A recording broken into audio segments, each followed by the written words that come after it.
Welcome back to the Daily Financial News Roundup.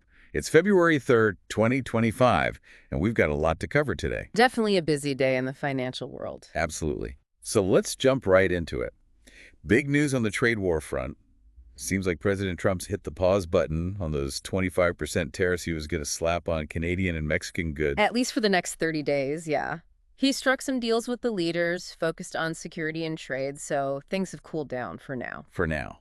But it sounds like things were getting pretty heated before this. Oh, yeah. Mark Carney, you remember him? Former Bank of Canada and Bank of England governor. Well, he said Canada was ready to hit back dollar for dollar. Wow. And Prime Minister Trudeau, he was just as firm.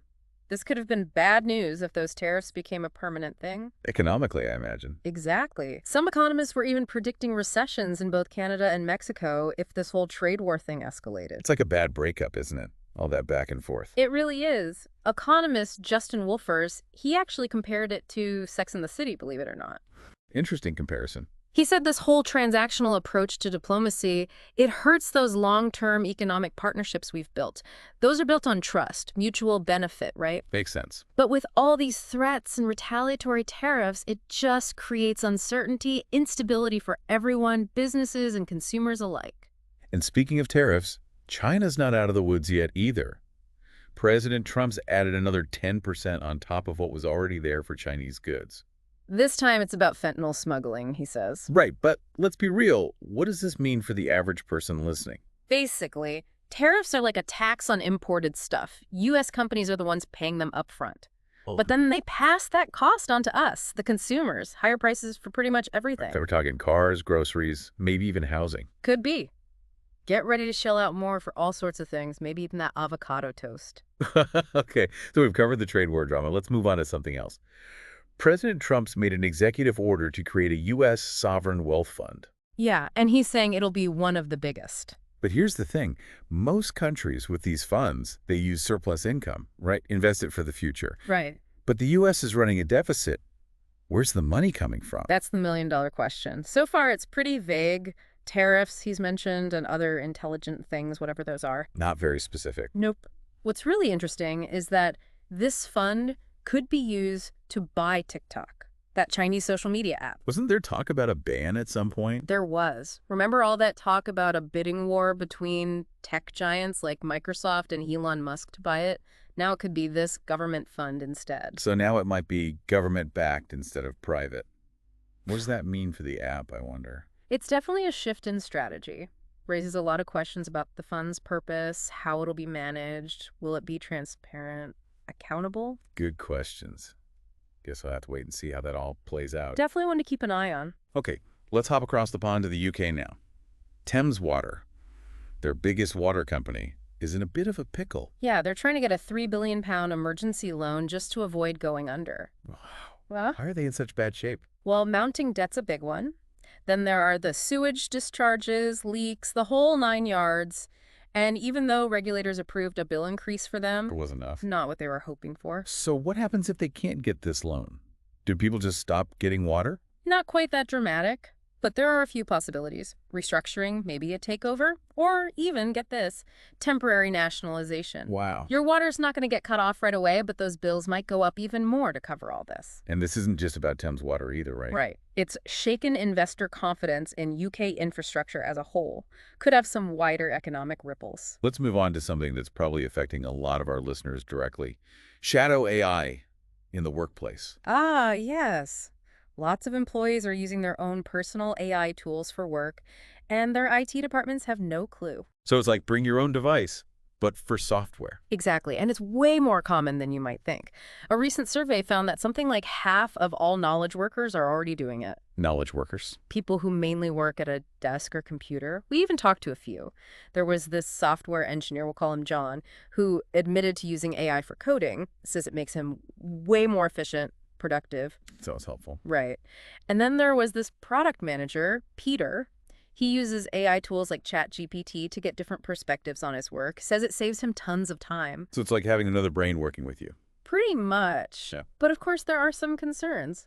Data security, for one, could be leaking trade secrets without even realizing it. Companies are trying to figure out how to manage all of this. Seems like AI is here to stay. Companies need to adapt. Exactly. Figure out how to use it to their advantage while also minimizing the risks. Speaking of adapting, let's talk about Apple. Even the giants aren't immune to challenges.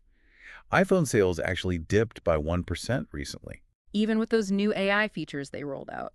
Yeah, seems like people are holding on to their phones longer. Plus, there's that sales slump in China, and don't forget about those U.S. tariffs we were talking about. Could make those iPhones even pricier. And let's not forget about that whole AI news roundup feature debacle. Remember that? Vaguely. It kept making mistakes, so they had to suspend it. Kind of embarrassing for a company that's all about that sleek, perfect image, you know? Shows that even they can stumble with this whole AI integration thing. Definitely makes you wonder what their next move will be. Right. They need to stay ahead of the curve, and that's not always easy. Yeah. Now, for a bit of good news from the crypto world, over in the UK, Coinbase, that cryptocurrency exchange, just registered as the UK's biggest. Yep. Shows they're serious about expanding internationally. And they recently bought Spindle, too, trying to improve how visible projects are on their Ethereum network base. So they're really making moves in the UK. I wonder what that means for crypto regulations over there. It's a good question. Coinbase is a big player, so what they do could have ripple effects.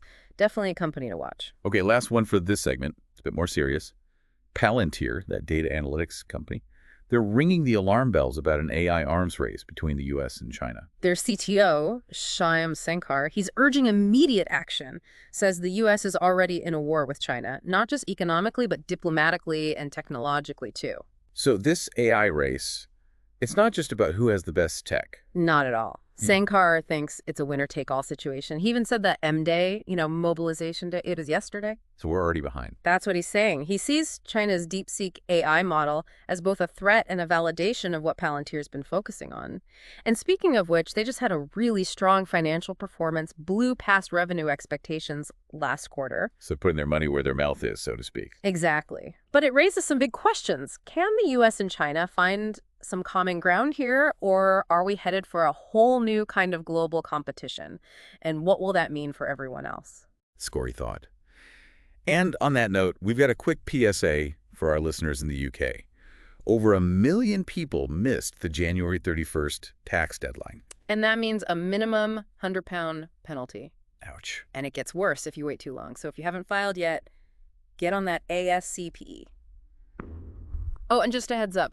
Barclays Bank had some IT problems that might have affected people trying to pay on the deadline. So it wasn't just procrastination. Not for everyone. Barclays says they're working on it, though, making sure no one gets unfairly penalized because of their tech glitches. Well, before we move on, it's hard to ignore the elephant in the room.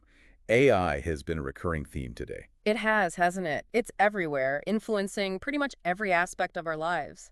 The workplace, financial markets, national security, even global power dynamics. It's not just a tech trend anymore, is it? It's changing everything. It really is. It's disrupting industries, creating opportunities, and raising some really important ethical and societal questions. It's up to us to figure out how to manage it responsibly. Absolutely. We need to make sure AI benefits all of humanity. Well said. And with that, we'll be back after a quick break with even more financial news and analysis.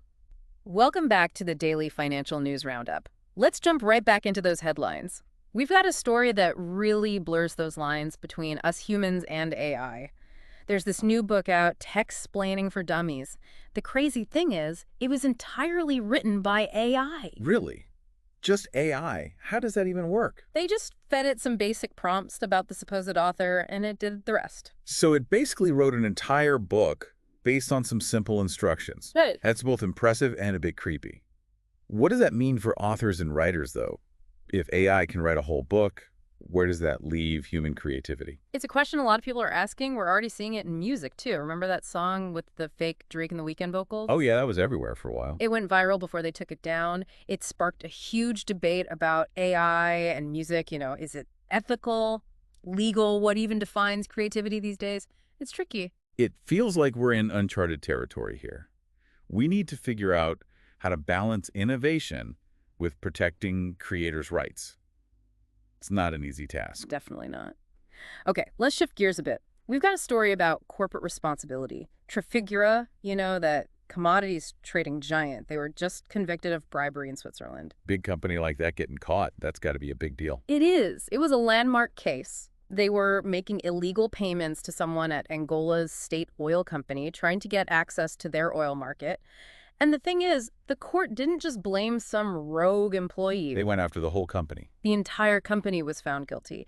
It's actually the first time Switzerland's highest court has charged an entire corporation like that. Wow.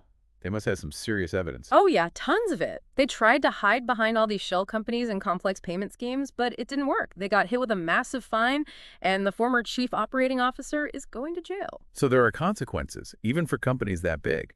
Absolutely. It sends a strong message. Transparency and ethical conduct have to be a priority. Speaking of consequences, let's circle back to Thames Water. They're in hot water right now. To put it lightly, yeah.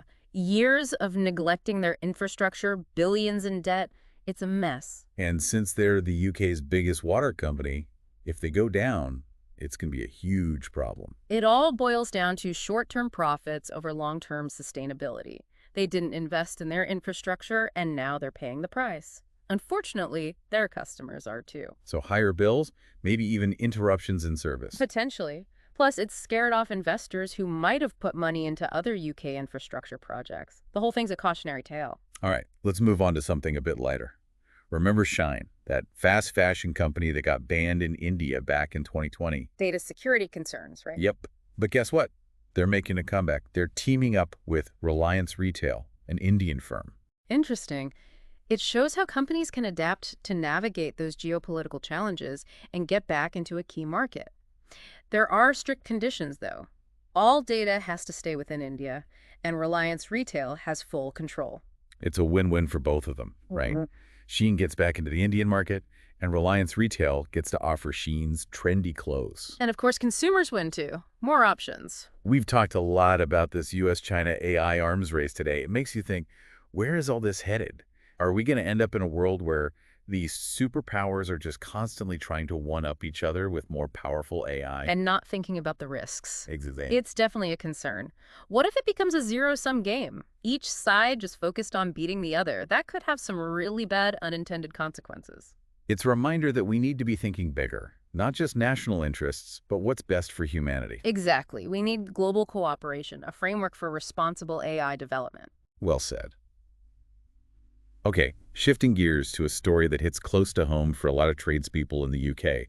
Tool theft has gotten out of control over there. It's gotten really bad. Millions of pounds worth of tools stolen every year, usually from vans.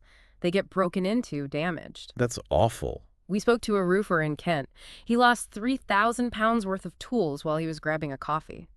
It's devastating for these folks, not just financially, but it disrupts their work, you know? It takes an emotional toll. Terrible. I imagine they're pushing for tougher laws or something, right? They are. They want harsher penalties for the thieves and better ways to track and recover stolen tools. Actually, there's some good news on that front. There's a bill going through Parliament right now, the Theft of Tools of Trade sentencing bill. It's looking at harsher sentences, considering not just the value of the tools, but also lost income and other damages. That's a good step. Yeah. But it sounds like there's still a lot more to be done. Definitely. It needs to be much harder to steal these tools and easier for people to get them back. Now, for a story that might not seem so exciting, but it's actually super important. Open source software. Ah, yes. The unsung heroes of the internet. Right. But a lot of the people who created those tools back in the 90s and early 2000s, they're getting older. And they're starting to think about what happens to those projects when they're gone. Makes sense. It's their legacy. Think about things like the Curl Internet Transfer Engine or Wireshark, that network analysis tool. Millions of people use these every day. But they rely on volunteers to keep them going. A lot of them do. And they're worried that younger developers won't be as interested in stepping up, especially since it's often unpaid. Plus, a lot of those older projects are written in, like C, right? Exactly. Not exactly the hottest coding language these days. So what can they do? Some are handing them off to foundations. Others are updating the code to make it more appealing to younger developers. So modernizing those old projects. Exactly. The future of the internet as we know it depends on it. Okay, let's go from the digital world to something a bit more, well, icy. Greenland. Ah, yes. The race for minerals is heating up there. Greenland's sitting on a gold mine, figuratively and literally. Right. Pretty much. They've got rare earth elements, the kind we need for smartphones, electric cars, all that. And with the whole green tech boom, Those are in high demand. Remember when President Trump wanted to buy Greenland? Oh, yeah, that was a thing. It showed just how strategically important Greenland is. So what's happening there now? Well, Greenland's a self-governing part of Denmark, and they're being very careful about how they develop their mining industry. They want to benefit their people, but not wreck the environment. It's a tough balance. It is. Greenland's also a massive island, very rugged, not much infrastructure. Yeah. Getting those minerals out won't be easy. It's a complex situation for sure. Okay, now for a story that's sure to ruffle some feathers in the wine world. We've got a French winemaker who's doing the unthinkable. Oh, let me guess, he's using screw caps. Worse, he's blending French Rhine with Australian Rhine. Gasp. The horror. That's practically sacrilege in France. They're all about that terroir. You know, the idea that the location gives the wine its unique character. He found a loophole, though. He's selling these Hemispheres wines, a red and a white blend, in the UK. After Brexit, they don't have to follow those strict EU wine rules anymore. Clever. I bet that's causing quite a stir. Oh, absolutely. Some people are outraged. Others are actually kind of intrigued. It's a great example of how global trade and changing regulations can shake things up, even in an industry as traditional as winemaking. Makes you wonder what other traditions might be challenged next. Speaking of challenging traditions, let's talk about Twitter, or should I say X. Yeah, the platform formerly known as Twitter. It's been a wild ride. A lot of companies are jumping ship or at least scaling back their presence. The great exodus, some are calling it. Catchy. What's driving it? A few things. Some companies are worried about the content that pops up next to their posts, especially with Musk relaxing those content moderation policies. So more hate speech, that sort of thing. Right. Some brands don't want to be associated with that. Plus, there's the whole Elon Musk factor. His tweets, his behavior, it's turned some users and advertisers off. It's a tough spot for them. X is still huge, but brands are starting to realize there's risk involved. Reputation is everything these days. Companies need to think carefully about what platforms they align with. Yeah, definitely. Now, for a story about smart partnerships in the travel retail world, Dubai Duty Free is teaming up with Tariffs. They're going to offer instant digital wallet payments. That's huge. Dubai Duty Free is one of the biggest travel retail operators out there. Over 100 million Tariffs users can now just use their mobile wallets to pay. Super convenient. Travelers are definitely going digital, so this makes a lot of sense. Okay, let's move on to healthcare and senior living.